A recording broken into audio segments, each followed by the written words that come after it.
आपको क्या पढ़ना है? Vector algebra. और वेक्टर अलजेब्रा 11th क्लास में फिजिक्स में आपको पढ़ना है, फिजिक्स में उसकी ज़रूरत है। और 12th क्लास में एनसीईआरटी में मैथ्स में आपको पढ़ना है वेक्टर अलजेब्रा। तो जब तक आप वेक्टर अलजेब्रा 12th क्लास में पढ़ते हो तब तक 11th क्लास की फिजिक्स खत्म हो जाती है और फिजिक्स में आपको प्रॉब्लम होती है वेक्टर अलजेब्रा में। तो पहले स्टार्ट करते हैं वेक्टर अलजेब्रा, जिससे 11th को भी ज़रूरत, उसकी भी रिक्वायरमेंट पूरी हो जाए और 12th क्लास की भी रिक्वायरमेंट पूरी हो जाए। तो आप पहले सबसे पहले वेक्टर अलजेब्रा देखो। तो वेक्टर अलजेब्रा में बेसिकली हम क्या पढ़ते हैं? Physical quantity. क्या पढ़ते हैं? Physical quantity. Physical quantities.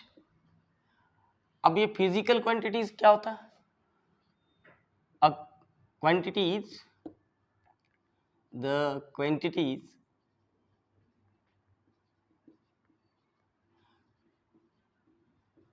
which can be measured, जिसको मापा जा सके, जिसको तोला जा सके, माप सके, जिसकी मेजरमेंट हो सके, वो क्या कहलाती है? Physical quantity.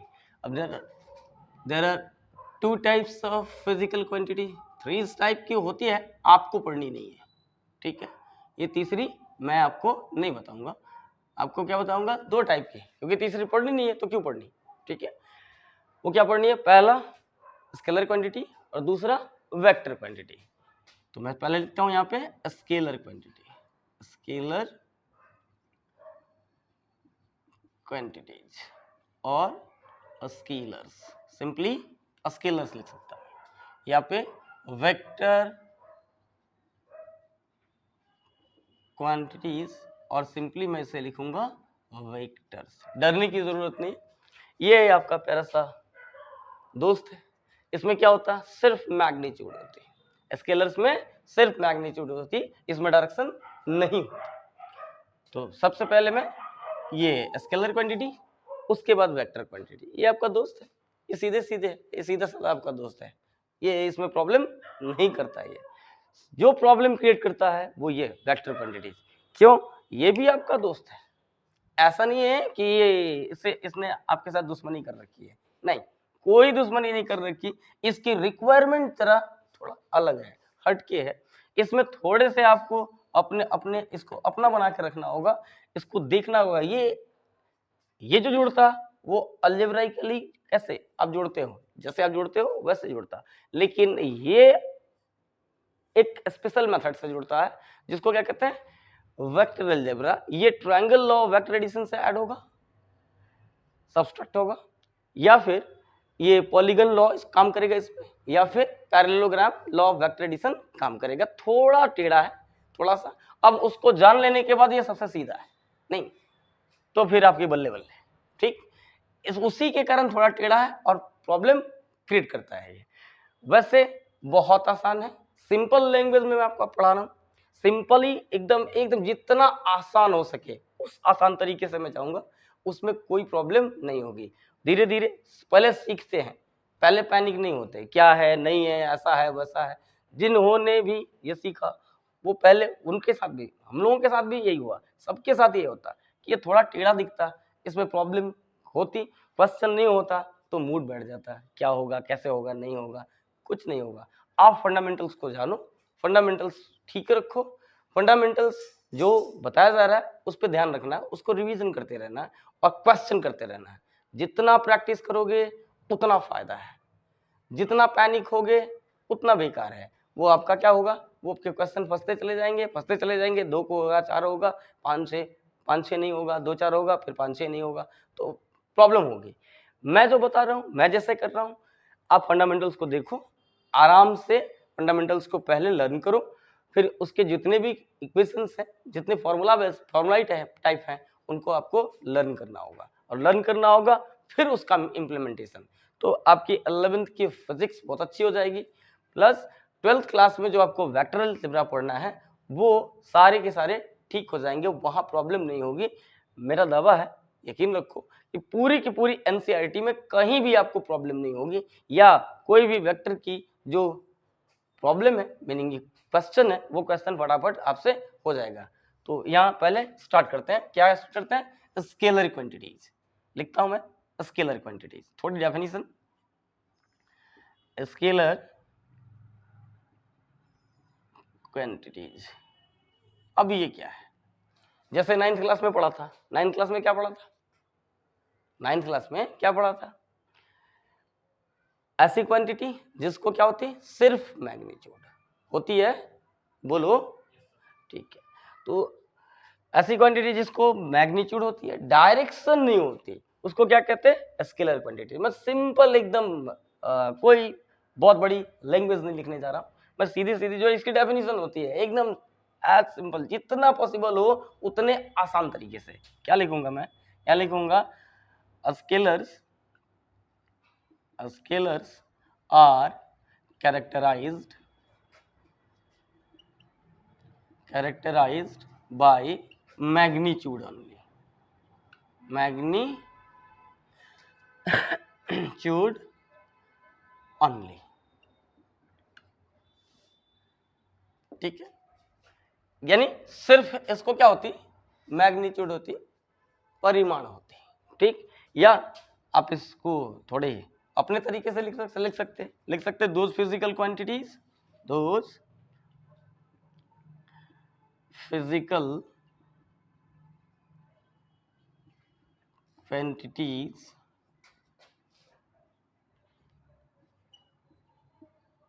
which have only magnitude। अब तो सिंपल, वैसे फिजिकल क्वांटिटी जिसके पास सिर्फ क्या हो, परिमाण हो, उसको क्या कहते हैं, scalar quantities. As for example, मैं पहला दूसरा आपका है, कोई सा भी नंबर दे सकते हैं, मैंने पहला नंबर दिया, यहां पे लिखा डिस्टेंस, दूसरा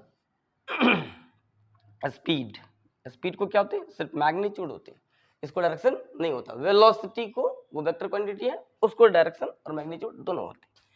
third, time, fourth, temperature,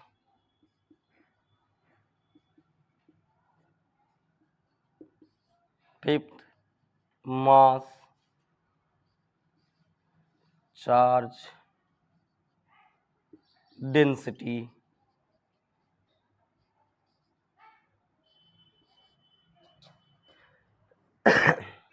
volume, area,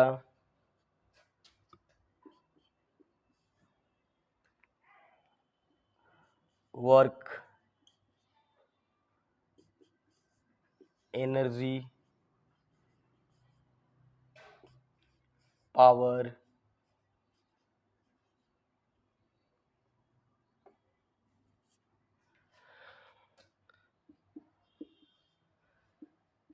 number of moles,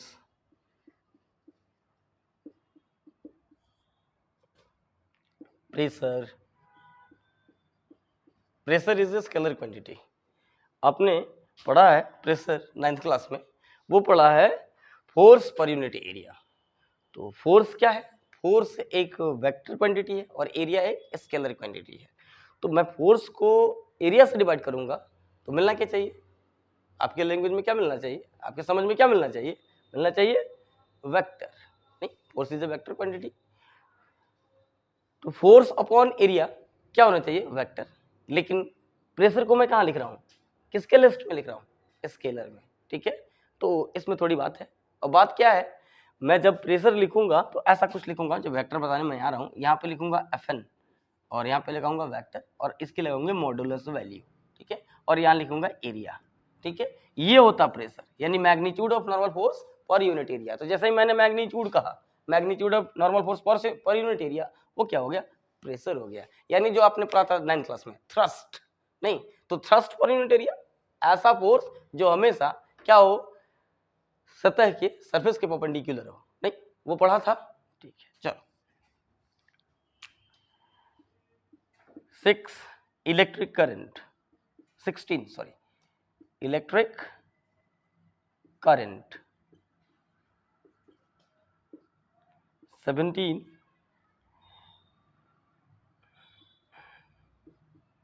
potential भी पढ़े थे, पोटेंशियल भी पढ़ते हैं, gravitational potential, electric potential, 9th class 10th class. 18 electric flux. अब इसको मैं क्या लिखूंगा, यहाँ पे लिखूंगा फाई ई और इसको लिखूंगा ई डॉट डी एस। ये आ रहा हूं मैं वेक्टर जब करने आऊंगा 12th क्लास में आऊंगा तो आपको फ्लक्स बताऊँ। 12th क्लास के जो हैं उनको पता है कि ये क्या है, फ्लक्स है, इलेक्ट्रिक फ्लक्स है। ये क्या होता है, स्केलर क्वांटिटी होता है। 19 मैग्नेटिक फ्लक्स। मैग्नेटिक फ्लक्स ये क्या होता है, ये ऐसे लिखता हूँ फाई और यहाँ लिखता हूँ B, B for magnetic field. तो यहाँ पे ये क्या होता है, बी डॉट डी एस। क्यों 12th वालों, अरे डी एल लिख लो, परेशानी है कोई नहीं, ठीक है। 19 एग्जाम्पल है, कम है, अरे 19 एग्जाम्पल कम है, अरे बोलो थोड़ी बोलो, ठीक। तो लिखूँ एटसेट्रा एटीसी। परेशानी है अंकित, देखो है ये प्रॉब्लम है, थोड़े जल्दी से लिखो।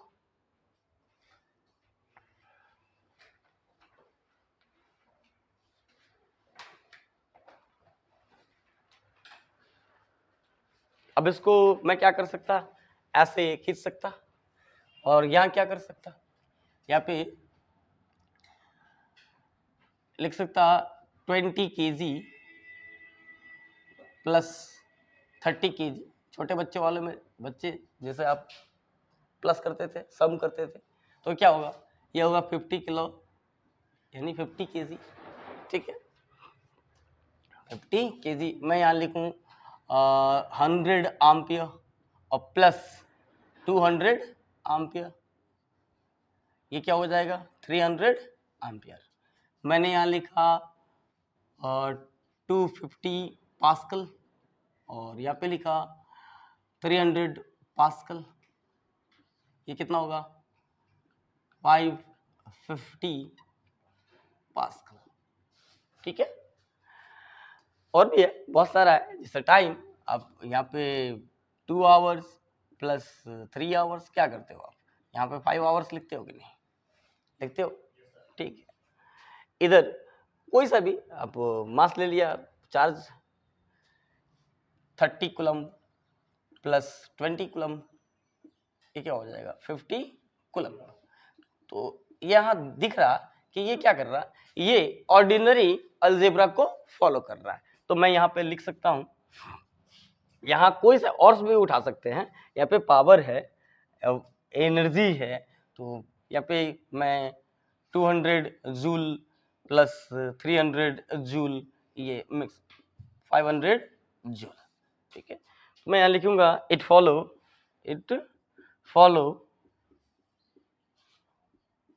ऑर्डिनरी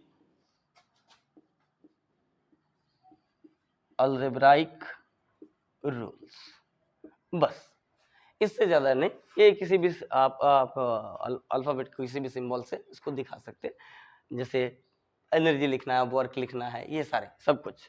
तो ये सिंपली क्या क्या फॉलो करता है, ये ऑर्डिनरी वेक्टर अलजेब्रा फॉलो करता है, तो इसमें प्रॉब्लम नहीं है, ठीक है।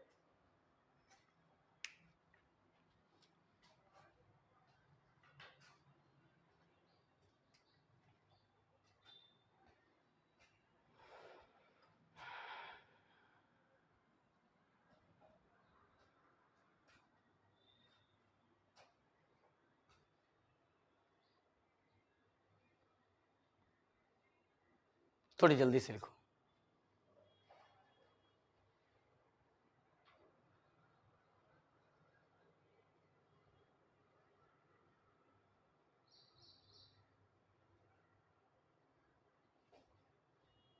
ऊपर मिटाओ,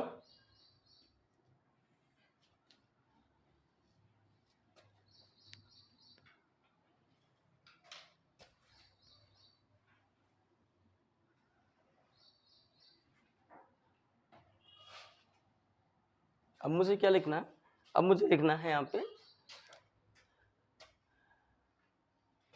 वेक्टर क्वांटिटीज, वेक्टर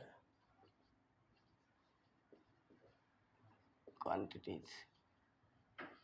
अरे कुछ नहीं, बहुत आराम, थोड़ी डेफिनेशन मैं लिखूंगा, ठीक है, वही डेफिनेशन जो आप जानते हैं। नहीं, ये क्या है, वैसे जैसे इसको लिखा था वैसे ही आप लिख सकते हो, those physical quantities, those physical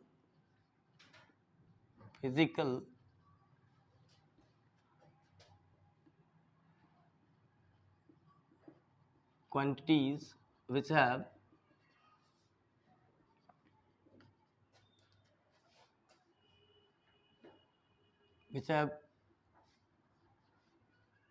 magnitude as well as direction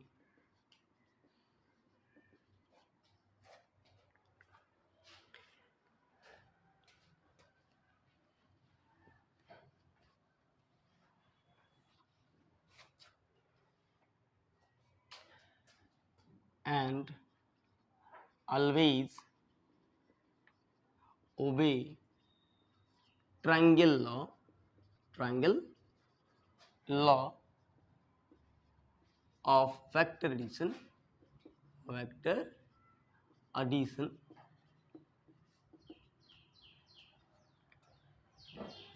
और parallelogram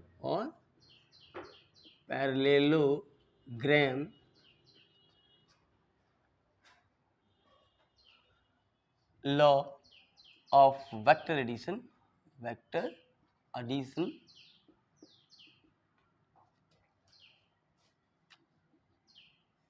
are called vector quantities ठीक है। अब लिखने के लिए तो मैं और भी लिख सकता, पॉलीगन लॉ और वेक्टर अलजेब्रा, ठीक है, तो थोड़ी लंबी हो जाएगी, छोटी definition. Those physical quantities which have magnitude as well as direction and always obey triangle law of vector addition। ये जो थोड़े आपने 9th क्लास में वो एक बार रिमाइंड कर लो, ये क्या है, ऑलवेज ओबे ट्रायंगल लॉ। क्यों, इलेक्ट्रिक करंट है, उसको मैग्नीट्यूड भी है और आप कह सकते हैं उसको डायरेक्शन भी नहीं, लेकिन वो क्या करता, इस लॉ को फॉलो नहीं करता, triangle law of vector addition को फॉलो नहीं करता। इसलिए आप देखो यहाँ पे इलेक्ट्रिक करंट को मैंने किस में रखा है, इलेक्ट्रिक करंट यहाँ लिखा है, इलेक्ट्रिक करंट जो है वो स्केलर क्वांटिटी है, क्योंकि ये triangle law of vector addition को फॉलो नहीं करता। लेकिन करंट डेंसिटी जो अगला मैं इसके लिस्ट में लिखूंगा, तो जो करंट डेंसिटी है वो क्या है, वो है वेक्टर क्वांटिटी। इलेक्ट्रिक करंट ये क्या हो गया, ये स्केलर क्वांटिटी है, ये triangle law of vector addition को फॉलो नहीं करता। इसमें से जितने भी आएंगे ये सब triangle law of vector addition को फॉलो नहीं करते, इसलिए ये सारे के सारे क्या है, स्केलर क्वांटिटीज है, ठीक है। इसमें कहीं प्रॉब्लम है, ये जो है ये those physical quantities which have magnitude as well as direction and always obey triangle law of vector addition or parallelogram law of vector addition are called vector quantities। तो मैं इसमें कह सकता कि आपका पहला जो लिस्ट है वो क्या हो जाएगा, गेस करो, छोटे बच्चे से पढ़ के आया है, डिस्प्लेसमेंट। नहीं, क्या पढ़ के आया, डिस्प्लेसमेंट। तो मैं यहाँ लिखूंगा एज फॉर एग्जाम्पल, आप फर्स्ट सेकंड कोई भी लिख सकते हो, मैंने यहाँ लिखा फर्स्ट डिस्प्लेसमेंट।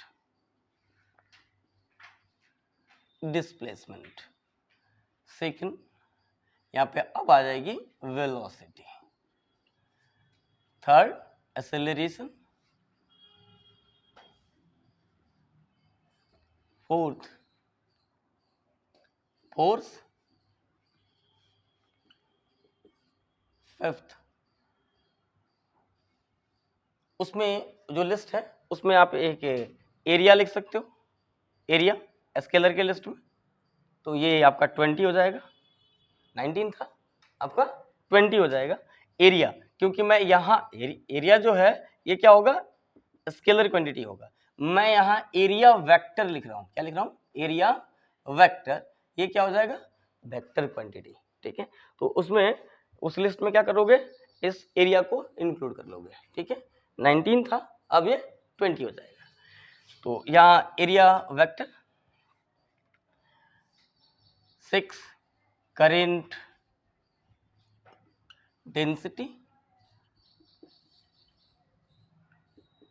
7th मैं यहाँ लिख सकता हूँ linear momentum, linear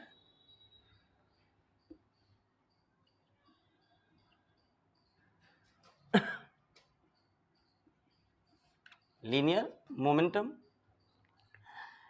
angular momentum,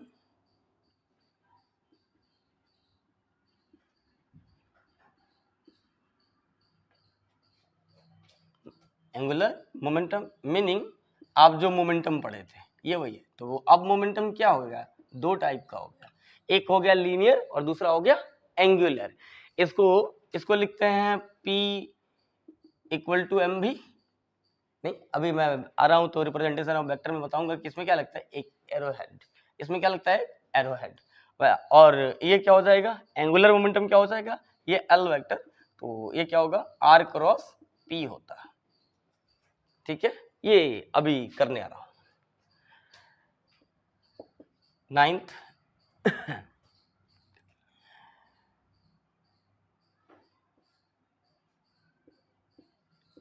angular velocity, angular acceleration,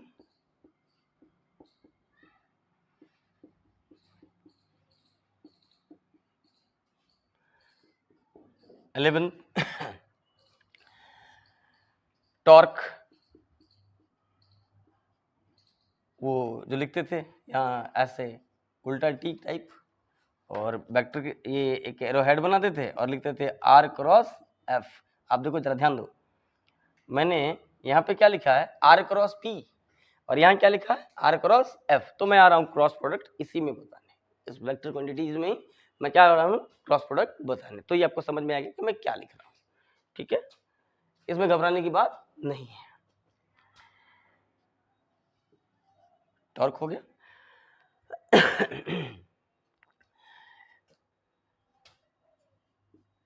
electric field हो गई,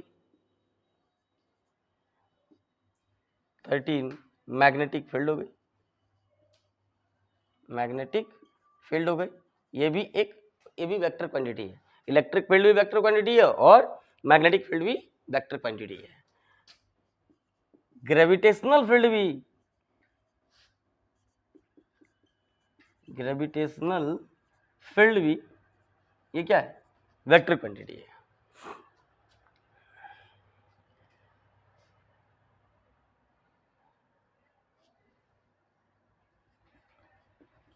इटीसी बहुत है, ठीक है, इसमें परेशानी है, प्रॉब्लम है, ठीक है। अब वह की डेफिनेशन हो गया स्केलर की वेक्टर की, ये मैंने लिस्ट बना दी आपकी कि इतने कम से कम इतने याद रखो, बहुत है लेकिन इतने आपको याद रखने हैं, ठीक है। इतने याद रखोगे आसान है, एकदम सिंपल लैंग्वेज लिखिए, कोई हाई फाई लैंग्वेज नहीं लिखी है आपके लिए, नहीं आपके बुक्स में इससे ज्यादा लिखा है, ठीक। आप इतना याद रखो, इससे फटाफट आपका काम हो जाएगा, काम आसान हो जाएगा। अगर थोड़ी इधर उधर करोगे, याद नहीं रखोगे तो फिर प्रॉब्लम होगी, फिर आपको अपनी लिस्ट ही भूल जाओगे कि कौन स्केलर है कौन वेक्टर है, नहीं कौन स्केलर क्वांटिटी है कौन वेक्टर क्वांटिटीज है, नहीं सबका। तो सबसे पहले मैं आता हूं, इसको क्या करना है, इसको जैसे उसको लिखा था, नहीं ये क्या लिखा था वहां, यहां मैंने लिखा 30 मीटर पर सेकेंड और यहाँ पे प्लस ऐड करता हूं मैं, यहाँ लिखता हूँ 20 मीटर पर सेकेंड और यहाँ लिखता हूँ ड्यू ईस्ट और यहाँ लिखता हूँ ड्यू नॉर्थ। मैंने ये इस डायरेक्शन में है, ठीक है, और ये नॉर्थ डायरेक्शन, तो वेलोसिटी है। अब मैग्नीट्यूड भी दिया है, डायरेक्शन भी दिया है, और वेलोसिटी आप जानते हो कि triangle law of vector addition को फॉलो करता है। तो जब triangle law of vector addition को फॉलो करता है तो ये क्या करे, ये एक वेक्टर क्वांटिटी है और वेक्टर जुड़ते हैं, इनका इफेक्ट होता है। तो मैं जोड़ रहा हूं, जैसे आप जोड़ते, यहाँ पे लिखा हूँ 50 मीटर पर सेकेंड, और यहाँ लिखूंगा ड्यू ईस्ट प्लस नॉर्थ, और मैं ऐसे करूंगा और इसको कट करूंगा। क्यों? क्योंकि ये है रॉन्ग, ये ऐसे नहीं जुड़ता। ठीक है, मीन्स ये ऑर्डिनरी वेक्टर अलजेब्रा को फॉलो नहीं करता। तो आप यहां लिखोगे it don't follow ordinary algebraic rules. ठीक है, तो किसको फॉलो करता है? Vector algebra. अब स्पेशल टाइप ऑफ अलजेब्रा आपको पढ़ने पड़ेंगे, वही है, थोड़े से ध्यान देना है। वो क्या कहता है? It follow vector algebra, means वही है। जैसे अब क्या करते, आप पापा को फॉलो करते तो मम्मी को नहीं करते, मम्मी को करते तो पापा को नहीं करते।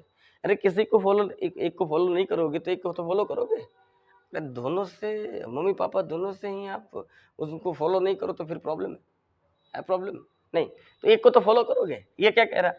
ये ऑर्डिनरी अलजेब्रा को फॉलो नहीं करता, तो ठीक है, कोई बात नहीं। ये किसको करेगा? Vector algebra. अब इससे मैं बताने आ रहा हूं कि वेक्टर अलजेब्रा क्या है। इससे पहले आपको छोटे छोटे इसके डेफिनेशंस देखने पड़ेंगे, जो आपके लायक है, आपके काम लायक है। अगर वो आपके दिमाग में रहेगा तो सारा चीज आसान हो जाएगी। ठीक, तो इनसे बताने से पहले आपको इसका फंडामेंटल बताना पड़ेगा, क्योंकि ये कह रहा है, क्या कह रहा है? ये कह रहा है कि मैं वेक्टर अलजेब्रा को फॉलो करता हूं। नहीं, मीन्स इनकी न्यू मुझे आपको बनानी होगी, बतानी होगी, इनकी फंडामेंटल्स बतानी होगी कि कौन क्या है, किसको रिप्रेजेंट कैसे करते हैं। नहीं, ठीक है, तो सबसे पहले मैं लिखता हूं रिप्रेजेंटेशन ऑफ अ वेक्टर। ठीक है, तो आप यहां लिखो इसको।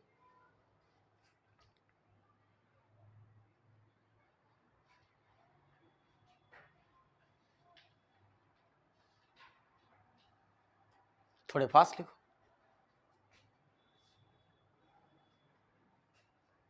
दिख रहा सबको?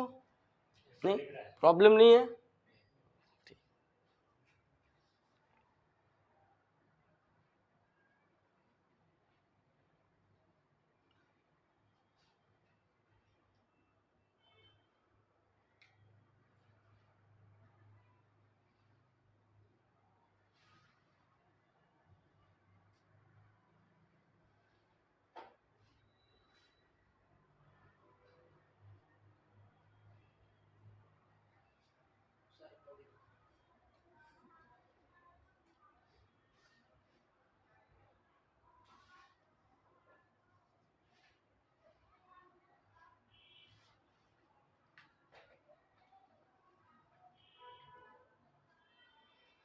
ठीक है, बताओ। अब आप लिखो representation of a vector, representation of a vector.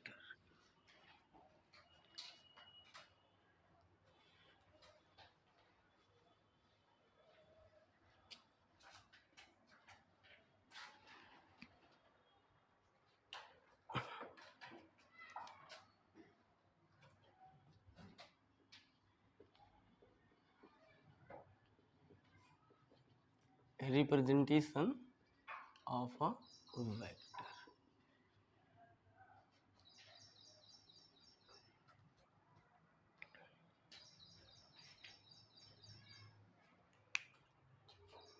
मैं सिंपल एक लाइन सेगमेंट दिखाऊंगा। ठीक है, ऐसे।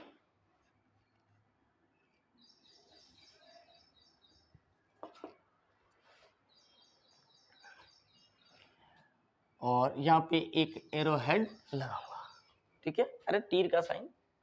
ठीक, मैंने स्टार्ट कहां से करी? मानो यहां से करी, तो इसको क्या कहते हैं? इसको कहते हैं टेल, मतलब इनकी, इसकी पूंछ। ठीक है, और ये क्या हो गई? हेड।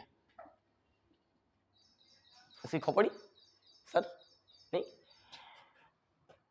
इसको कहते हैं अ स्टार्टिंग पॉइंट, अ स्टार्टिंग पॉइंट। और इसको क्या कहेंगे, एंड पॉइंट। आप और भी लिख सकते हैं इनिशियल पॉइंट, इनिशियल पॉइंट, और इसको लिख सकते हैं terminal point.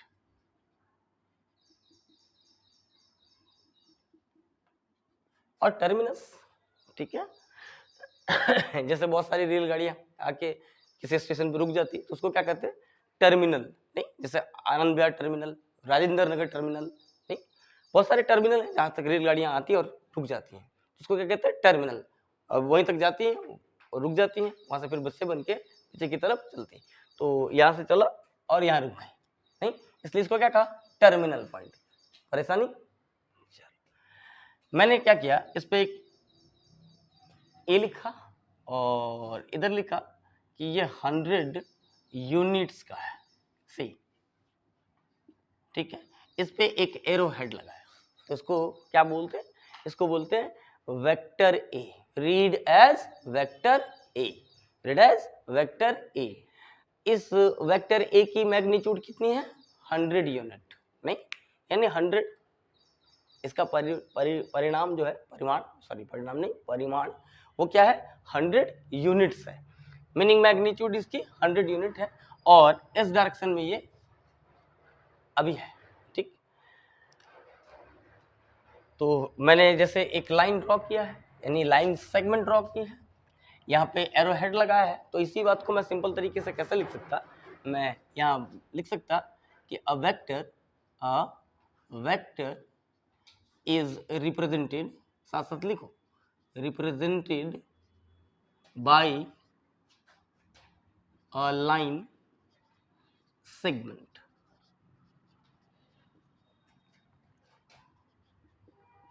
with an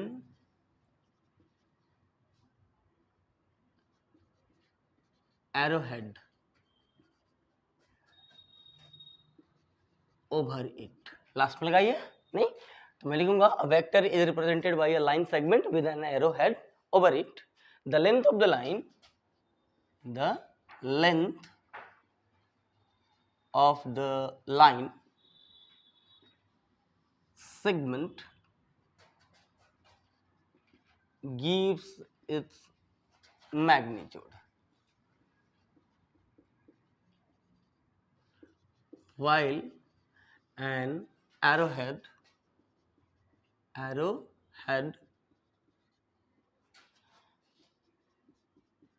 represents its direction।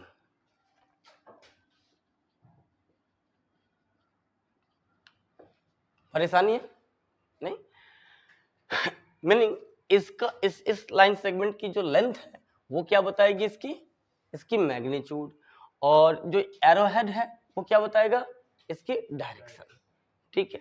यहाँ पे मैं लिखता हूं magnitude of a vector is equal to modulus of a vector. Means मैं क्या करूंगा, इस वेक्टर को, वेक्टर ए को मैं क्या लिखूंगा, ऐसे वेक्टर ए, और 2 गार्ड लगा लूंगा, इसमें लगा लिया। जैसे ही 2 गार्ड लगाई, ठीक है, इसको क्या क्या पढ़ूंगा मैं, magnitude of vector A. Meaning यहाँ पे ऐसा लिख लूंगा, मैग्नीट्यूड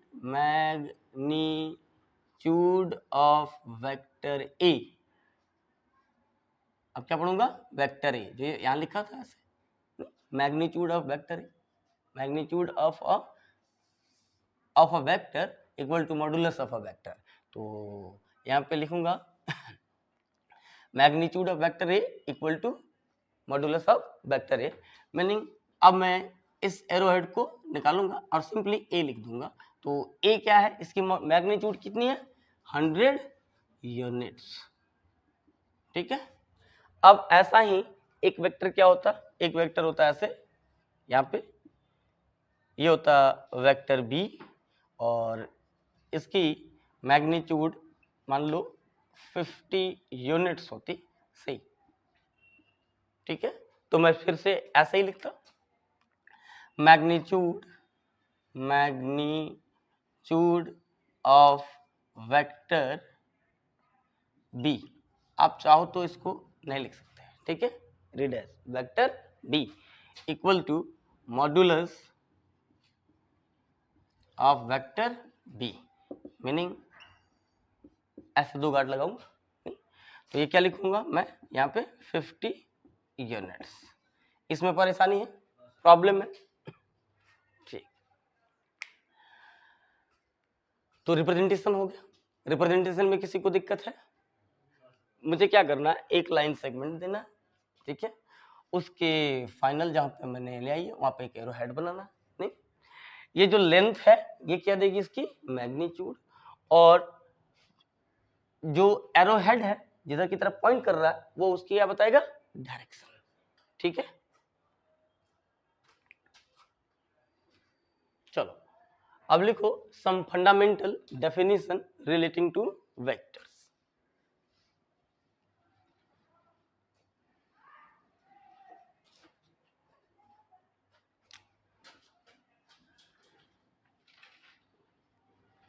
सम fundamental definitions relating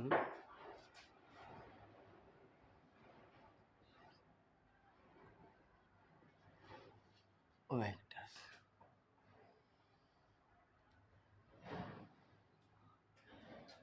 पहला लिख रहा हूं मैं equal vector, equal vector, equal vectors.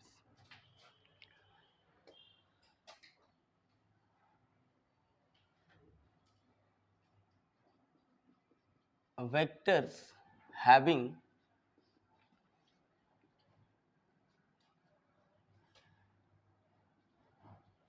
same meaning equal magnitude, equal magnitude, ये हो गया, ये मिटाओ,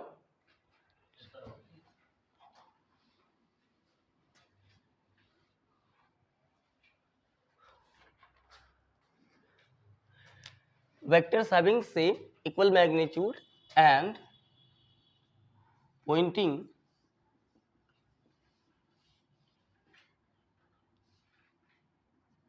in the same direction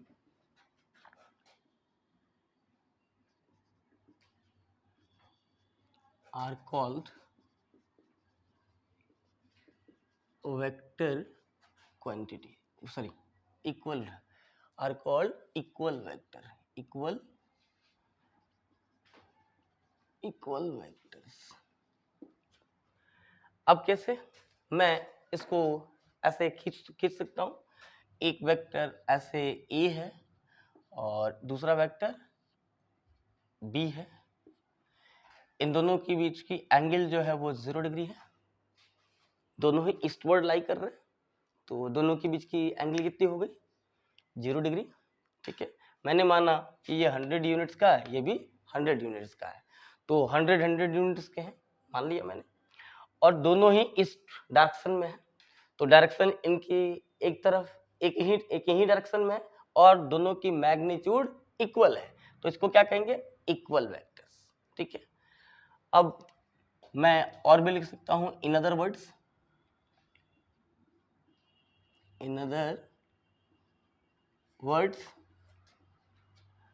those parallel vector, तुम्हारे ही डेफिनेशन, तुम्हारी लैंग्वेज में, दोज पैरेलल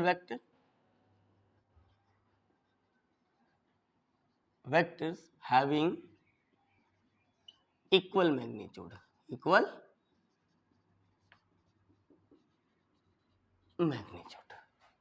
ठीक है।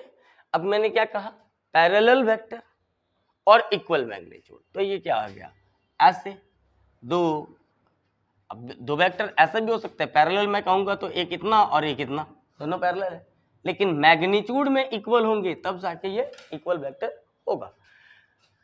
तो यहाँ पे क्या लिखा मैंने, यहाँ पे लिखा ए वेक्टर और मान लिया यहाँ पे बी वेक्टर, दोनों की मैग्नीट्यूड इक्वल है, मान लिया इसकी 100 यूनिट्स और इसकी भी 100 यूनिट्स, और दोनों ईस्टवर्ड लाई कर रहे हैं, नहीं तो ये क्या हो गया, दोनों पैरेलल हो गए, पैरेलल है और मैग्नीट्यूड में भी इक्वल है, तो डेफिनेशन इन अदर वर्ड क्या हो गया, in other words those parallel vectors having equal magnitude.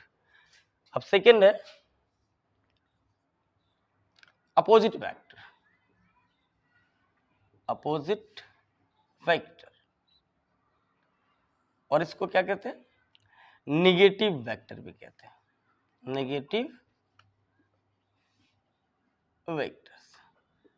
वैसा ही ये क्या था, ईस्टवर्ड लाई कर रहा था, ये भी ईस्टवर्ड लाई कर रहा था, मैं क्या करूंगा, यहाँ पे दो वेक्टर ड्रॉ करूंगा, एक ऐसे ए वेक्टर है और दूसरा इधर से ड्रॉ कर दूंगा बी वेक्टर। अब इन दोनों के बीच की एंगल क्या है, 180 डिग्री, ठीक है। ये आपको अगर इसमें प्रॉब्लम है तो आप ऐसे खींच लो,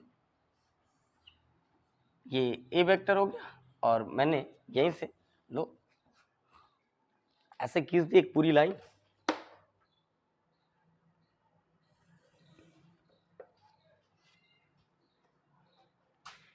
यहाँ पे मान लेना दोनों की लेंथ इक्वल है, यहाँ पे क्या है, ये ए वेक्टर है और यहाँ पे बी वेक्टर है, दोनों के बीच की एंगल कितनी हो गई, थीटा इक्वल टू 180 डिग्री, ठीक है। ये भी 100 यूनिट का है और ये भी 100 यूनिट का है, मान लिया मैंने, ठीक है, सही। तो ये क्या हुआ, दोनों मैग्नीट्यूड में इक्वल है और डायरेक्शन में अपोजिट, तो क्या हो जाएगा, अपोजिट वेक्टर और नेगेटिव वेक्टर। तो वैसे ही सिंपल डेफिनेशन आप लिख सकते हो यहाँ पे कि vectors having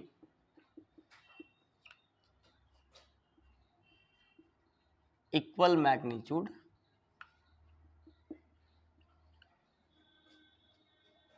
but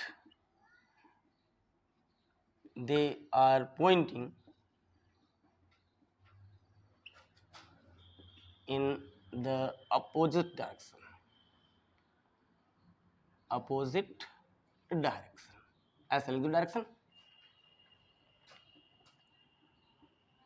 are called opposite vector, opposite vector और negative vector, ठीक है। वैसे ही इन अदर वर्ड्स इसके लिए भी हो सकता है, नहीं हो सकता, कैसे हो सकता, आप लिख सकते,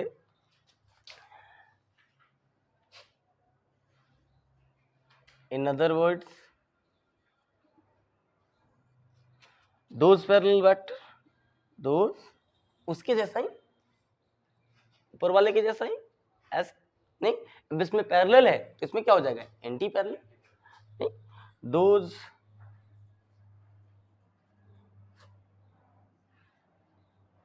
anti parallel vector, anti parallel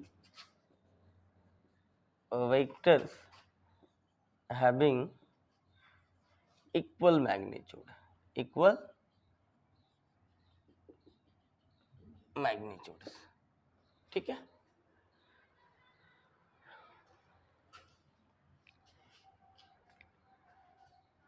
थोड़ी जल्दी से लिखो,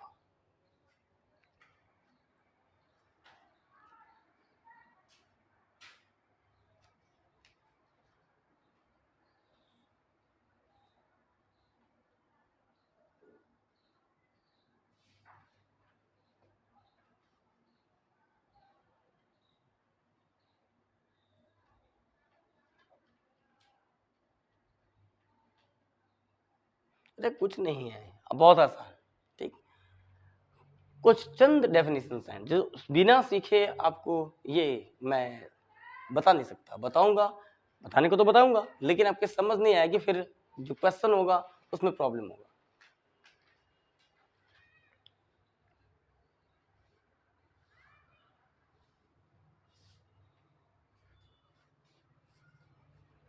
मिटाओ,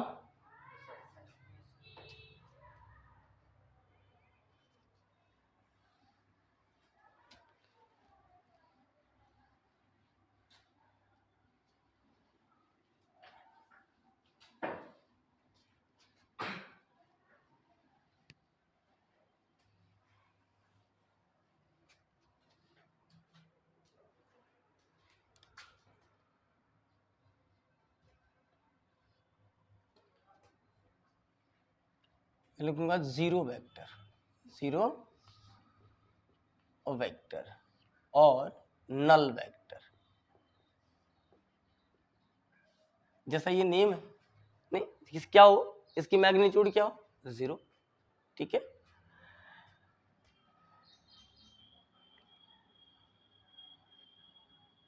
vectors having zero magnitude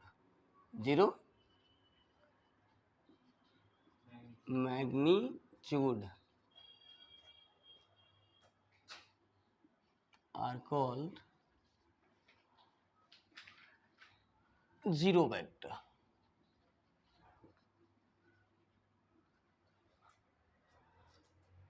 It is denoted by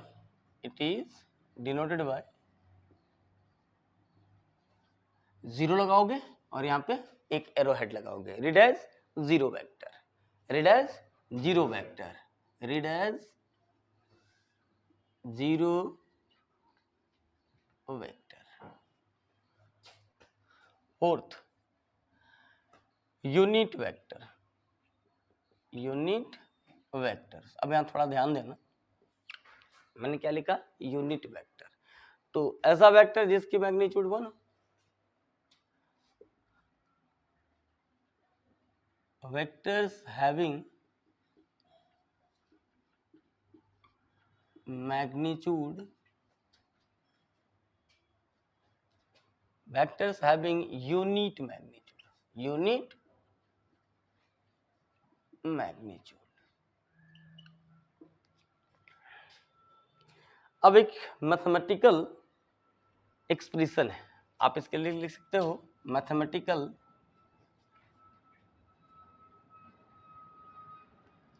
expression. कैसे, मैंने क्या किया कि यहां पे एक वेक्टर ड्रॉ की, ये वी वेक्टर है, ठीक है। और मैं चाहता हूं कि इस डायरेक्शन में एक यूनिट वेक्टर लिखना। ये जो गिवन वेक्टर है, v is a given vector and we want to find a unit vector in the direction of vector v। इसी बात को मैं कैसे लिखूंगा, ऐसे लिखूंगा, vector v is a given vector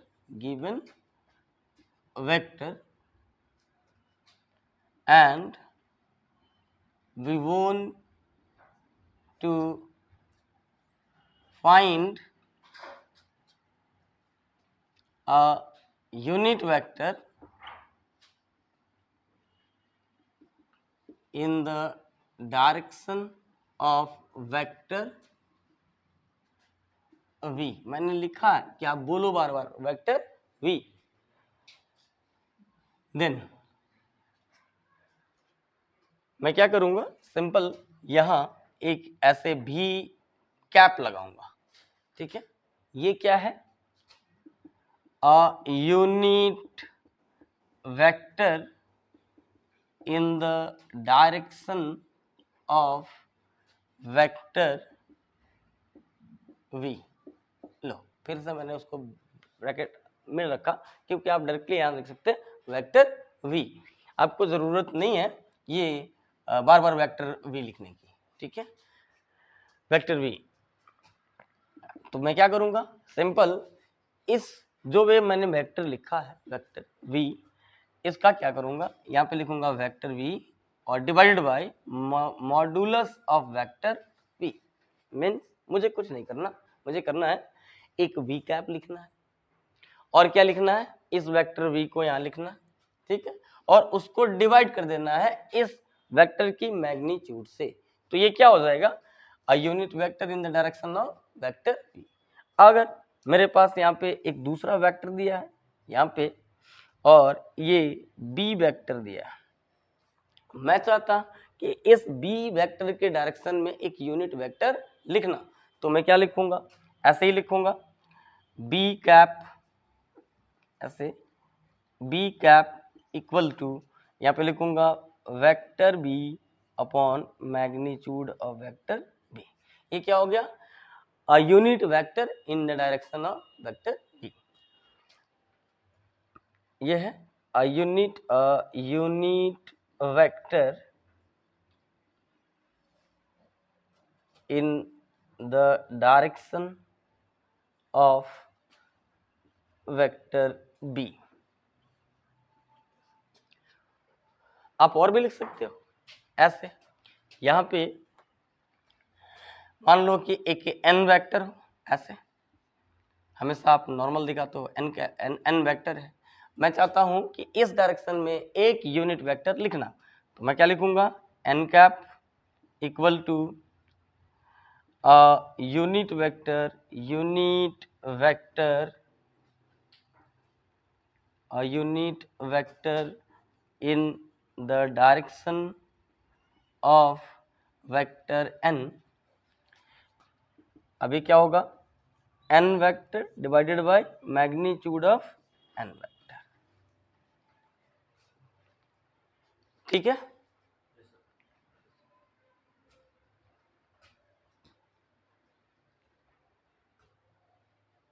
अभी तो बहुत है, लेकिन अभी एक लिखूंगा फिफ्थ, इससे आपका काम चल जाएगा। बताओ,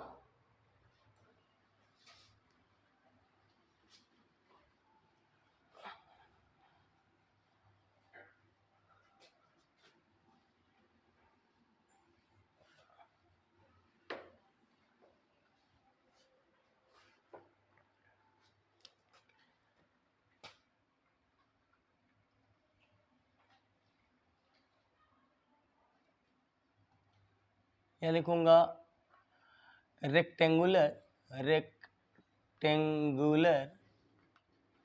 यूनिट वेक्टर आई कैप जी कैप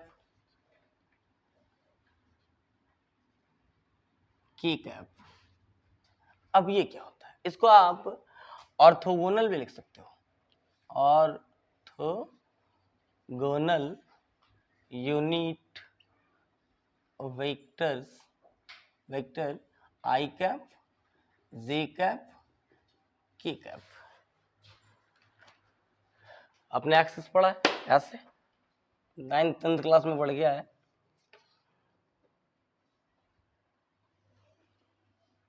ठीक है, यहाँ पे x, यहाँ पे y, मैंने क्या किया, अब यहाँ पे एक एक्सेस और जोड़ दिया है, ये 3D।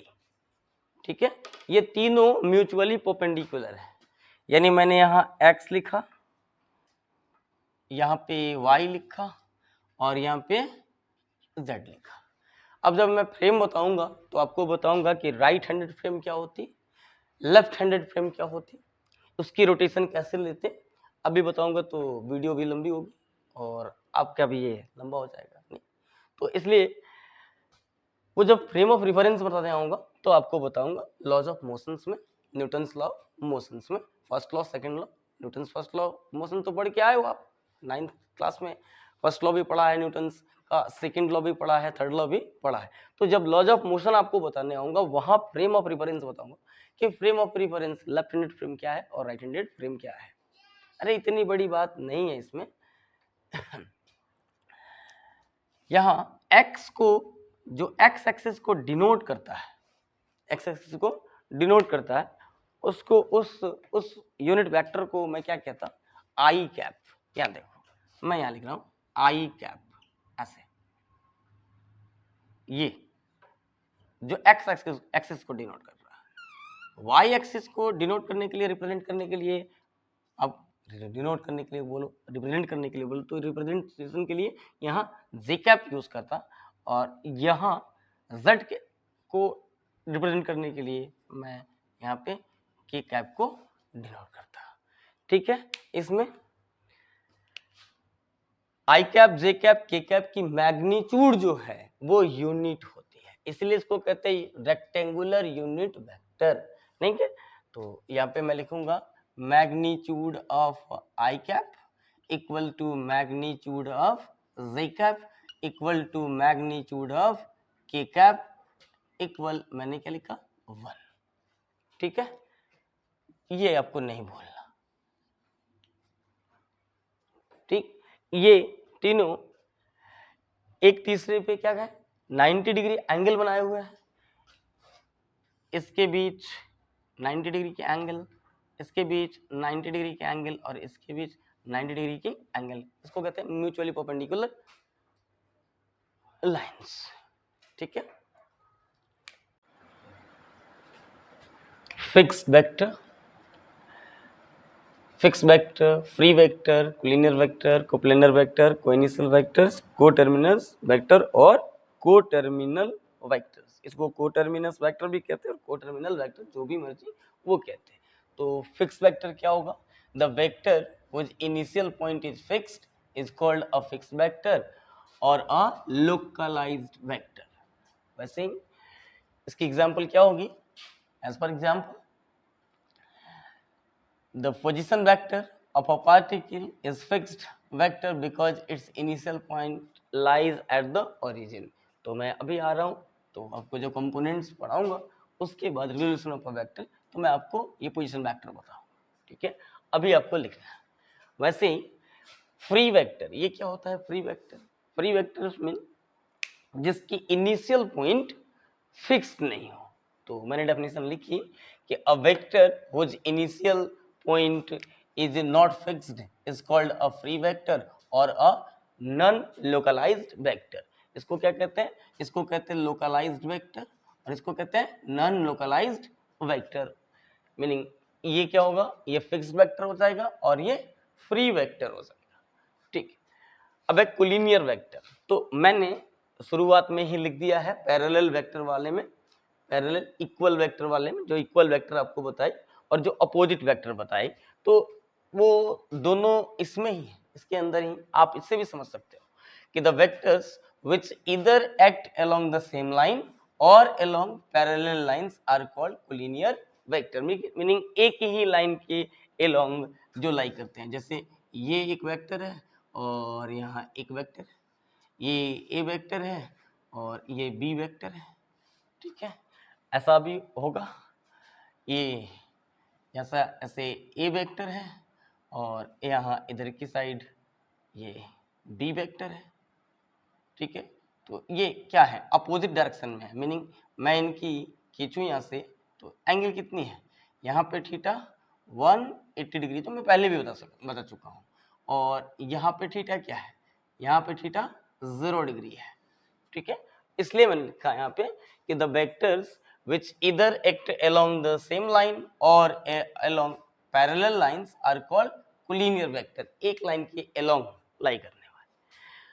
Two collinear vectors having the same direction theta equal to 0 are called like और parallel vector। तो ये parallel हो गया, parallel vector। Two collinear vectors having the opposite direction theta equal to 180 are called unlike or anti-parallel vectors। anti-parallel vectors फिर से समझिए मैंने क्या कहा। आप इसको यहाँ भी ऐसे दिखा सकते हैं, एक लाइन के अलोंग, यहाँ पे मेरा ये ए वेक्टर है या फिर बी वेक्टर है, जो भी आप लिखो, यहाँ पे मेरा ये बी वेक्टर है, तो ये एक ही लाइन के अलोंग लाई कर रहे हैं।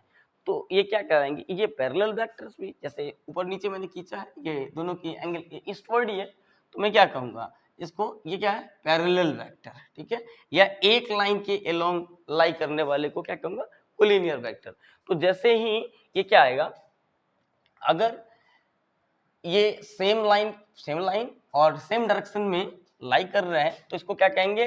लाइक और पैरेलल वेक्टर्स। और two collinear vectors having the opposite directions theta equal to 180 are called unlike और एंटी पैरेलल वेक्टर्स। तो ये क्या हो गया? ये वाला एंटी पैरेलल वेक्टर हो गया, ठीक है।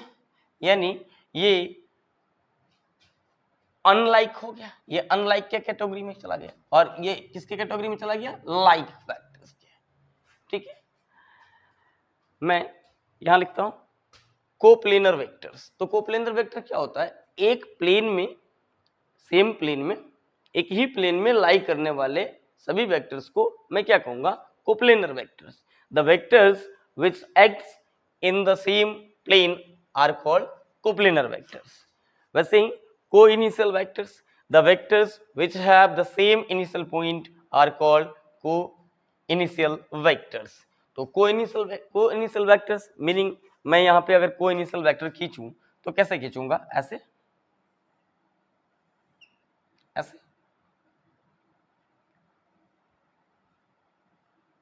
ऐसे, ये मेरा वेक्टर ए है, ये मेरा वेक्टर बी है, ये सी है, ये वेक्टर डी है, ये वेक्टर ई है, कैपिटल ई भी लिख सकते हो, ई है, ये मेरा वेक्टर एफ है, स्मॉल ई भी लिख सकते हो, और ये कैपिटल भी लिख सकते हो, कोई दिक्कत नहीं। आप F1 F2 लिख लो, यहाँ पे फोर्स एक वेक्टर क्वांटिटी है तो मैंने मान लिया, इसको हटाया और कैसे लिख दिया, इसको लिख दिया F1 vector, F2 vector, F3 vector, F4 vector, F5 vector, F6 vector, so many कुछ भी। यहाँ पे क्या हुआ, ये एक ही पॉइंट से ओरिजिनेट हो रहे हैं, तो मैं इसको को इनिशियल वेक्टर जो लिखा हूं तो मैं इसे क्या लिख सकता हूं, वहां पे को इनिशियल वेक्टर्स यहाँ पे ऐसे ऐसे ऐसे ऐसे, यानी एक कॉमन पॉइंट से ओरिजिनेट हो रहे हैं, तो ये ओरिजिनेटिंग वेक्टर भी हो सकता है। इसको मैं क्या लिख सकता हूं, ओरिजिनेटिंग वेक्टर्स ऐसे, और ओरिजिनेटिंग वेक्टर्स। वैसे ही coterminus vector, the vectors which have the common terminal point are called coterminal vector. तो कोटर्मिनस वेक्टर मीनिंग जिसकी टर्मिनल पॉइंट्स एक ही हो, जैसे ऐसे, जैसे बहुत सारे स्टेशन हैं उसको क्या कहते हैं, टर्मिनल, जैसे आनंद विहार टर्मिनल और terminus, Rajendra Nagar terminus, Chhatrapati Shivaji terminus. तो टर्मिनस मीनिंग क्या होता है, वहां पे बहुत सारी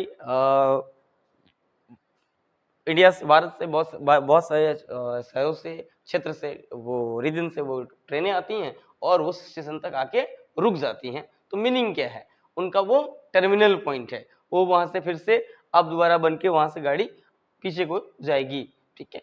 तो वो मीनिंग क्या है कि वहां तक आके रुक गई, वो डेस्टिनेशन है, यानी वहां टर्मिनेट कर रही है। तो यहाँ पे मैं ऐसे खींच सकता हूं। अब क्या हुआ, मैं इसे ऐसे ऐसे ऐसे ऐसे ऐसे ऐसे ऐसे दिखा सकता हूं, यानी ये जो पॉइंट है ये क्या हो गया, सेम एक कॉमन पॉइंट हो गया। इसलिए यहां पे लिखा है कि the vectors which have the common terminal point are called coterminus vector. Coterminus vector, तो इसको जैसे उस ओरिजिनेटिंग लिखा था तो इसको एक और नाम भी दे सकते हैं, कोटर्मिनस वेक्टर और terminating vector. Terminating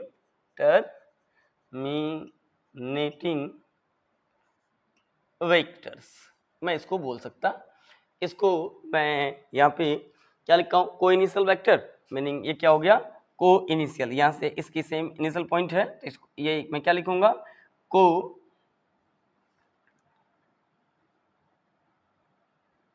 initial vectors और ओरिजिनेटिंग वेक्टर।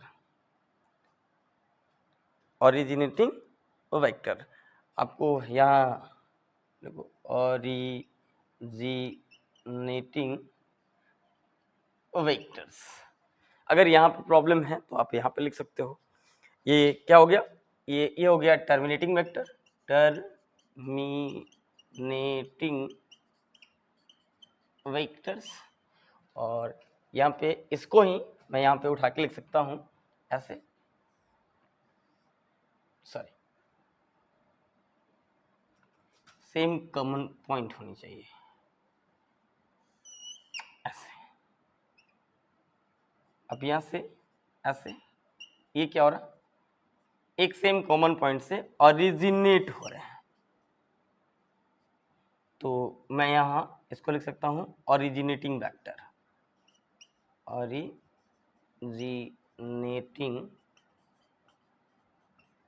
वेक्टर्स।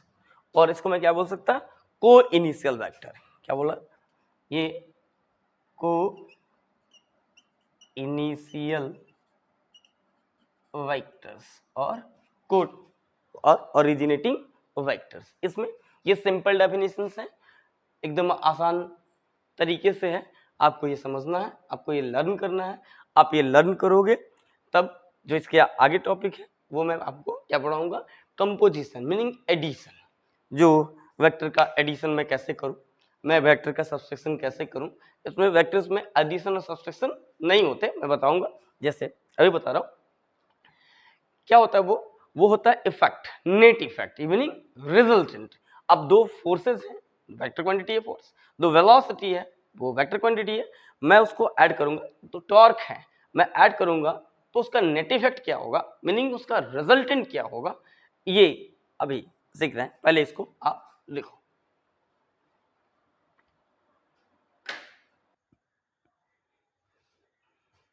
अब क्या पढ़ना मुझे, अब हम लोगों को पढ़ना है कंपोजिशन, एडिशन और कंपोजिशन ऑफ वेक्टर्स। मीनिंग क्या है, मैं इसको लिखूंगा एडिशन, मीनिंग क्या है, इफेक्ट, नेट रिजल्टेंट। वेक्टर में वो आप ये समझने की कोशिश करो कि वो क्या प्लस और माइनस नहीं होता, वहाँ यहाँ क्या होता है, नेट इफेक्ट होता है। तो मैं अगर दो वेक्टर को ऐड कर रहा हूँ, मीनिंग क्या है, सिंपली मैं नेट इफेक्ट जा रहा हूँ, ठीक है। अगर एडिशन कर रहा हूँ तो भी नेट इफेक्ट है, और सब्सट्रैक्शन कर रहा हूँ तब भी वो नेट इफेक्ट है। एक अगर मैं सब्सट्रैक्शन कर रहा हूँ तो एक नेगेटिव वेक्टर में सोच लूंगा उसको, ठीक है।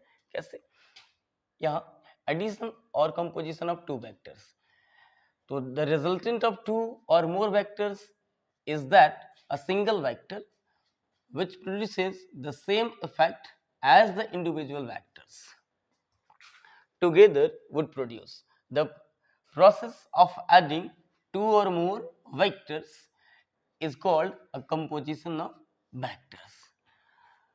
तो आपको पता है इससे पहले कि क्या कहता है, वेक्टर जो है वो ऑर्डिनरी अलजेब्रा को फॉलो नहीं करता, तो vectors can not follow ordinary rules of algebra, ordinary rules of algebra को फॉलो नहीं करता। तो जब ऑर्डिनरी रूल्स ऑफ अलजेब्रा को फॉलो नहीं करता तो ये क्या फॉलो करता है, ये फॉलो करता है वेक्टर अलजेब्रा को। और वेक्टर्स जो हैं वो ज्योमेट्रिकली ऐड होते हैं, ज्योमेट्रिकली ऐड होते हैं। मैं सिखा रहा हूँ ज्योमेट्रिकली ऐड कैसे करते हैं। The following three laws of vector addition can be used to add two or more vectors having any inclination to each other. पहला जो फेमस लॉ है वो क्या है, triangle law of vector addition for adding two vectors, ठीक है। Parallelogram law of vector addition for adding two vectors, ये दोनों दो वेक्टर्स को एडिशन के लिए ये काम में हम लेंगे।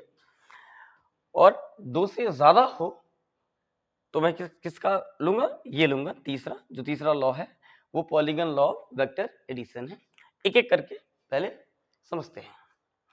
ये ट्रायंगल लॉ क्या है, triangle law of vector addition, if two vectors can be represented both in magnitude and direction by the two sides of a triangle taken in same order, मैंने क्या बोला, taken in same order, then their resultant is represented completely both in magnitude and direction by the third side of the triangle taken in opposite order। मैंने क्या करना है, मुझे समझना है। यहाँ पे मैंने क्या लिखा, मैंने लिखा if two vectors can be represented both in magnitude and direction by the two sides of a triangle taken in same order, और यहाँ क्या लिख रहा हूँ, then their resultant is represented completely both in magnitude and direction by the third side of the triangle taken in opposite order। तो ये आपको दोनों ऑर्डर याद रखना है। यहाँ पे क्या है, ये ध्यान में रखना होगा, सेम ऑर्डर और ये अपोजिट ऑर्डर। अब मेरे पास दो वेक्टर है, एक वेक्टर ए है और दूसरा वेक्टर बी है, ठीक है।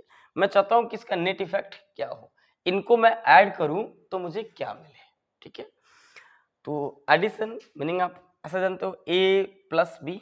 अब मैं इसको ज्योमेट्रिकली ऐड करूंगा तो कहता है ये लॉ क्या कह रहा कि मैंने क्या किया, यहाँ से इस सेंस में ये PQ वेक्टर को मैंने ए वेक्टर माना और यहाँ पे QR वेक्टर को मैंने बी वेक्टर माना। तो आप देखो ये एक सेम ऑर्डर में, अगर मैं इस ऑर्डर को इधर लेके आ जाऊं, जैसे ये एंटी क्लॉकवाइज है, एंटी क्लॉकवाइज यहीं लेके आ जाऊं, तो यहाँ पे क्या हो जाएगा, अगर मैंने ऐसे लिखा ए वेक्टर और यहाँ पे बी वेक्टर और यहाँ मैंने ऐसे कर दिया, तो यहाँ अगर मैं मान लूँ इसको कि ये ए वेक्टर है, ये बी वेक्टर है और ये सी वेक्टर है, तो यहाँ पे क्या हो जाएगा, A plus B plus C vector equal to 0 vector.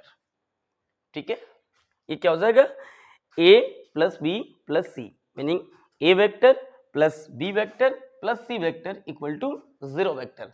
अगर मैं सेम ऑर्डर में गया तो ये क्या हुआ, ये इसका नेट इफेक्ट क्या हो जाएगा, 0 हो जाएगा।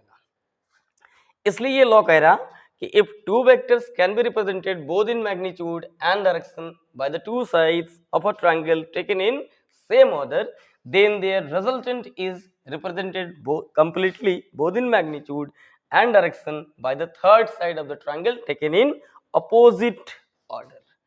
अब ये वेक्टर जो मेरा ए वेक्टर है और बी वेक्टर है, मैंने यहां से ये थर्ड साइड इस ट्रायंगल का, ये PQR ट्रायंगल है, इस ट्रायंगल की दो साइड्स ए वेक्टर और बी वेक्टर को दिखा रहा, तो जो थर्ड साइड है वो इनके रिजल्टेंट को दिखा रहा है, इनके नेट इफेक्ट को दिखा रहा है, और ये एक सिंगल वेक्टर है, तो इन दो वेक्टरों का एडिशन मुझे क्या मिला, सिंगल वेक्टर। जो ऊपर ये लिखा हुआ है, क्या लिखा यहाँ पे, the resultant of two or more vectors is that a single vector which produces the same effect as the individual vectors together would produce, meaning जो ये A और B मिलके जो इफेक्ट डाल रहे हैं वो इफेक्ट किससे मिल जा रहा है मुझे, इस ये वेक्टर, ये PR वेक्टर, ये थर्ड साइड जो है इस ट्रायंगल की, ये नेट इफेक्ट इन दोनों की दे रहे हैं, और ऑर्डर क्या होना चाहिए, अपोजिट, यानी एरोहेड कहाँ पे है, यहाँ है। ठीक है, अगर मैं इस एरोहेड को यहाँ लेके आ जाऊं तो यहाँ से मैं ऐसे लिख सकता हूं, अगर ये सेम ही है, P यहाँ पे लिखा मैंने Q और यहाँ पे लिखा मैंने R, तो अगर मैं यहाँ से आऊं तो लिखूं PQ vector plus QR vector plus RP vector, RP vector और इक्वल टू 0 वेक्टर। तो अगर ये सेम ऑर्डर में हुआ तो क्या हो जा रहा है, नेट इफेक्ट क्या हो जा रहा है, 0। इसलिए ट्रायंगल लॉ ये कहता है कि अगर एक ट्रायंगल है और उसकी दो साइड दो वेक्टर्स को रिप्रेजेंट कर रही है, तो जो थर्ड साइड होगा वो उनका नेट इफेक्ट होगा, वो कब होगा, जब ये रिवर्स ऑर्डर में, मतलब अपोजिट सेंस में हो, अपोजिट ऑर्डर में हो इनका। ये क्या था, एंटी क्लॉकवाइज में दिख रहा है मुझे, तो ये क्या हो गया, क्लॉकवाइज। ठीक है, ये समझना जरूरी है, ये ट्रायंगल लॉ आपको बार बार ये आएगा, triangle law of vector addition. तो ट्रायंगल लॉ बेसिकली, अभी मैं जा रहा हूँ, अब एनालिटिकली मैं आपको ऐड करके दिखा रहा हूँ, पहले इसके बाद पैरेललोग्राम लॉ, फिर पॉलीगन लॉ, उसके बाद analytical addition, meaning analytical methods of vector addition.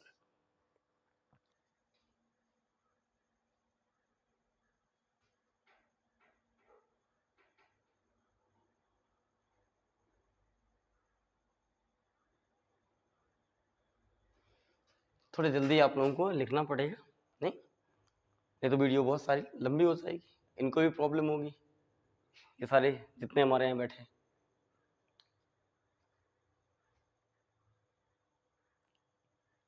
थोड़े से आप पास लिखो।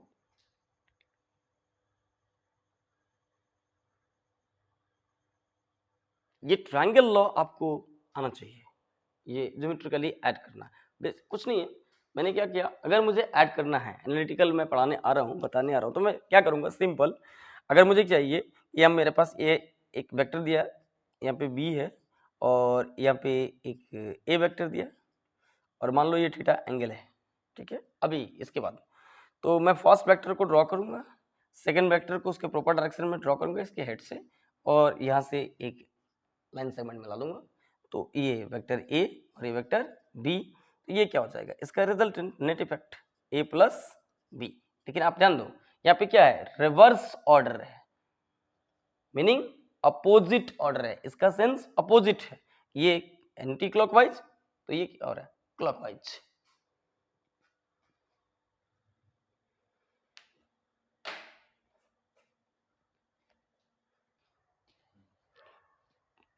Parallelogram law of vector addition.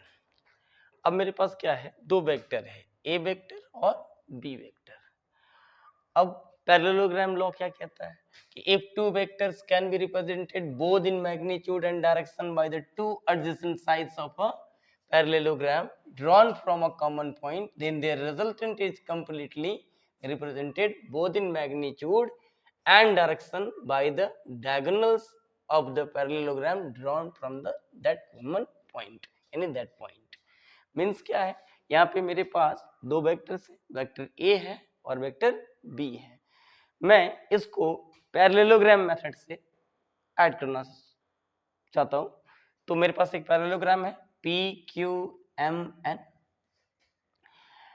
ये एक ये पी जो है ये बी वेक्टर और एन वेक्टर दोनों के लिए, यानी पी क्यू वेक्टर और P N vector, N P vector उल्टा हो जाएगा, पी क्यू उसको इस साइड को मैंने ए वेक्टर मान लिया और P N P to N ये बी वेक्टर मान लिया, ठीक है। तो ये दो एडजेसेंट साइड हो गए एक कॉमन पॉइंट से, ठीक है। तो ये कहता है कि जो ये डायगोनल होगा, जो डायगोनल क्या है यहाँ पे, डायगोनल पीएम है, तो जो डायगोनल पीएम है वो क्या देगा, इसका रिजल्टेंट नेट इफेक्ट। आप अभी बताया मैंने आपको अकॉर्डिंग टू ट्रायंगल लॉ, मैं लिख सकता हूं उसको, ये पी एम किसके इक्वल होगा, ये P Q vector plus Q M vector, M Q उल्टा हो जाएगा, P Q vector plus Q M vector equal to P M vector, P M तो मैंने ऐसे लिखा कि P M vector equal to P Q vector और plus Q M vector, ये क्यू एम जो है ये यही है, पी एन पैरेलल है तो इसकी मैग्नीट्यूड ये डायरेक्शन यही है, तो आपको बताया पैरेलल वेक्टर, तो इसके पैरेलल ये है, ठीक है। मैंने इसको ऐड करा यानी P Q vector Q M vector equal to P M vector, इसमें कोई परेशानी प्रॉब्लम नहीं होनी चाहिए। अब एक और लॉ है polygon law of vector addition, तो मेरे पास क्या है, मेरे पास ये 4 वेक्टर हैं, वेक्टर ए है, वेक्टर बी है, वेक्टर सी है और वेक्टर डी है। मैंने क्या किया, इसको ये ओपन पॉलीगन होना चाहिए, क्या होना चाहिए, open polygon. If a number of vectors are represented both in magnitude and direction by the sides of an open polygon taken in same order, जो ट्रायंगल लॉ में था same order, then their resultant is represented both in magnitude and direction by the closing side of the polygon taken in opposite order, वहां भी था। तो basically क्या है, ये ट्रायंगल लॉ से हम लेके आ रहे हैं, यहाँ पे M N P Q S एक पॉलीगन ओपन पॉलीगन है माना। अब मैं क्या देखता हूं यहाँ पे जो मैंने लिखा है यहाँ पे R vector are equal to A plus B plus C plus vector D, यानी vector A plus vector B plus vector C plus vector D. कैसे, आप देखो ये एम एन पी एक ट्रायंगल है, मैं लिखूंगा in triangle M N P. अब मैं क्या लिखूंगा यहाँ पे लिखूंगा M N vector plus N P vector equal to M P vector meaning A vector, ये एम एन क्या है, एम एन वेक्टर, यहाँ पे एम एन ये ए वेक्टर को रिप्रेजेंट कर रहा, तो मैंने लिखा mn और ए वेक्टर, और np वेक्टर जो है ये b को रिप्रेजेंट कर रहा है, तो मैंने यहाँ पे लिख दिया b वेक्टर इक्वल टू, अब ये क्या है, ये ट्रायंगल लॉ ही है, यहाँ पे मैंने यहाँ पे एक एरो हेड बना दी, ठीक है, तो ये ट्रायंगल लॉ वेक्टर एडिशन ही है, तो ये क्या मिला, ये रिजल्टेंट मिल गया मीनिंग आपका आर डैश लिख सकते हैं, एमपी वेक्टर। अब एमपी एक सिंगल वेक्टर है, और यहां पे मैं एक ट्रायंगल देखूं, in triangle M P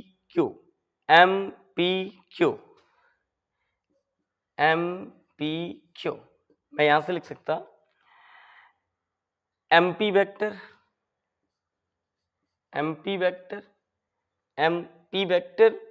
plus P Q vector equal to M Q vector, means A plus B, MP vector क्या है, ए प्लस बी, यहाँ पे अभी ये MP vector A plus B, तो एमपी वेक्टर के लिए ए प्लस बी वेक्टर, अब प्लस पीक्यू वेक्टर के लिए क्या लिखूं, पीक्यू वेक्टर के लिए सी लिखूंगा, तो ये क्या हो गया M Q vector. M Q एक सिंगल वेक्टर है, यहाँ एम क्यू जो है ये एक सिंगल वेक्टर है। अब मेरे पास क्या है, अब triangle M Q S, in triangle M Q S मैं क्या लिख सकता हूं थोड़े नीचे लिख लो, in triangle M Q S, M Q vector M Q vector plus Q S vector equal to opposite closing side, ये अपोजिट ऑर्डर वाला, ये सेम ऑर्डर, यहाँ पे एरोहेड बनाई और ये एरोहेड यहाँ पे है, तो अगर ये आप एंटी क्लॉकवाइज मानो तो ये क्लॉकवाइज है, तो क्या होगा M S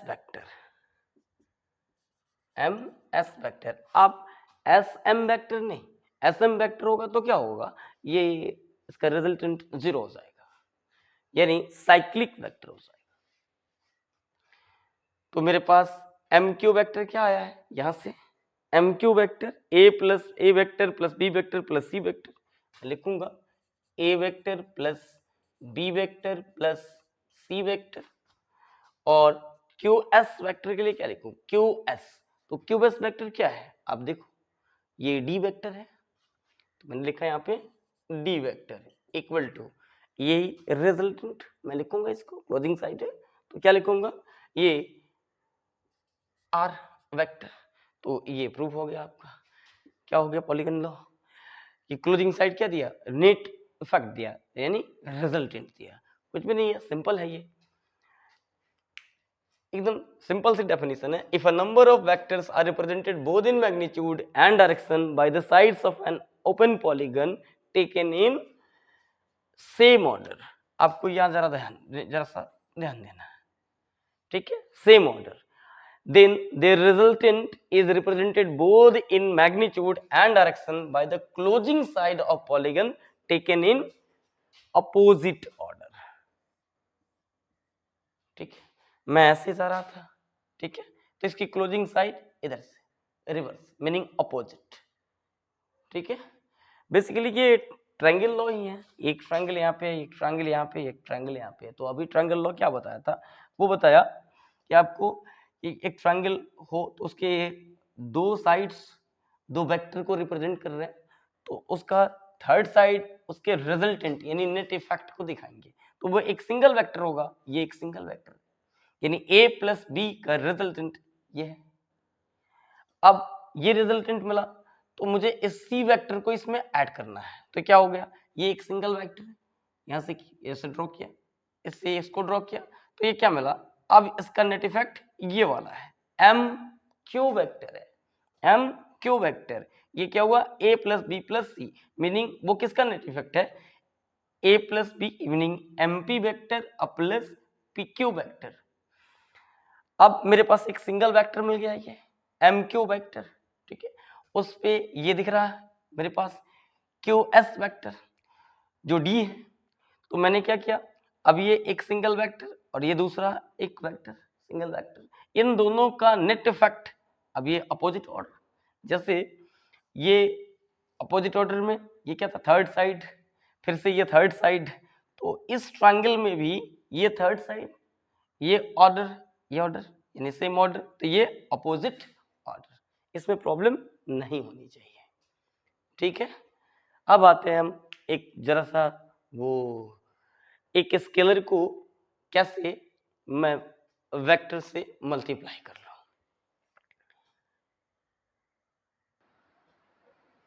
multiplication of a vector by a scalar और रियल नंबर। मेरे पास क्या है, एक वेक्टर ए है और आप मान लो कि लेम्डा एक कोई स्केलर है, ये रियल नंबर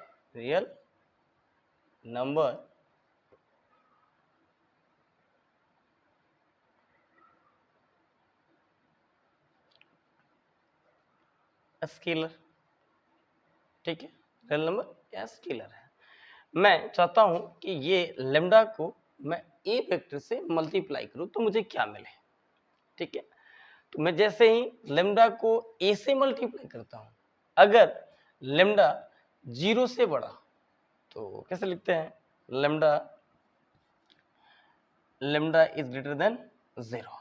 अगर लेम्डा 0 से बड़ा है, पॉजिटिव है, तो क्या होगा, ये जो हमारा वेक्टर लेम्डा टाइम ए मिल रहा है, आप इसको लिख सकते हो कि lambda time A vector is another vector B vector lambda time A, ठीक है। ये एक दूसरा वेक्टर है जिसकी मैग्नीट्यूड क्या होगी, lambda time magnitude of vector ए। अगर ये पॉजिटिव है तो वेक्टर ए के डायरेक्शन में ही एक वेक्टर मिलेगा जो इससे बड़ी लेंथ की आपको दिख रही है, ठीक है। अगर लेम्डा नेगेटिव है, if lambda is less than 0, तो क्या होगा, ये वेक्टर ए के ठीक अपोजिट डायरेक्शन में लाई करेगा, ठीक है। इसलिए मैंने लिखा यहाँ कि when a vector A is multiplied by a real number lambda और a scalar, we get another vector lambda a vector. The magnitude of lambda a vector is lambda times the magnitude of vector a.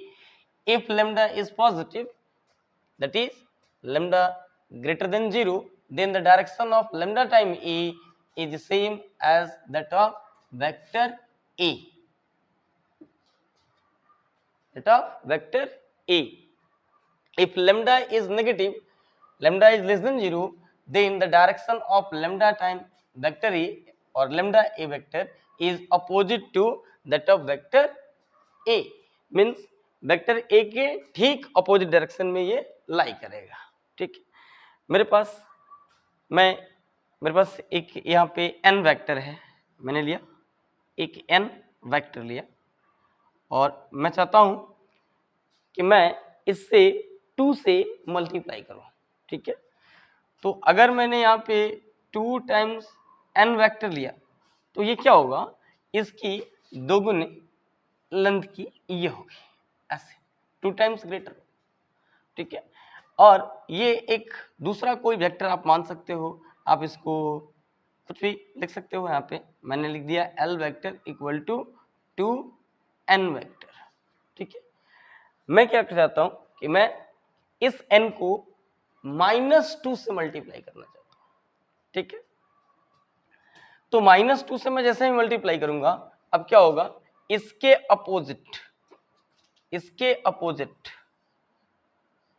Vector n के opposite ये मुझे मिल जाएगा और ये क्या हो जाएगा, ये एक l डैश वेक्टर हो सकता है, मैंने मान लिया इसको, और यहाँ पे -2n वेक्टर मैं लिख सकता हूँ। ठीक है, ये सिंपल है। ठीक,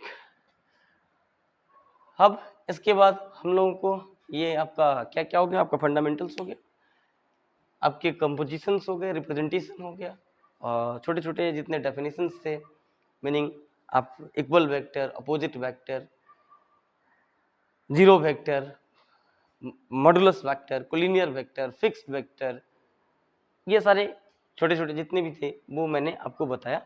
मैंने आपको यहाँ तक मल्टीप्लिकेशन ऑफ स्केलर और रियल नंबर बताए। अब इसके बाद आपको एनालिटिकली मेथड में बताऊंगा। एनालिटिकल मेथड ये वही है जो आपने triangle law of vector addition को सीखा है।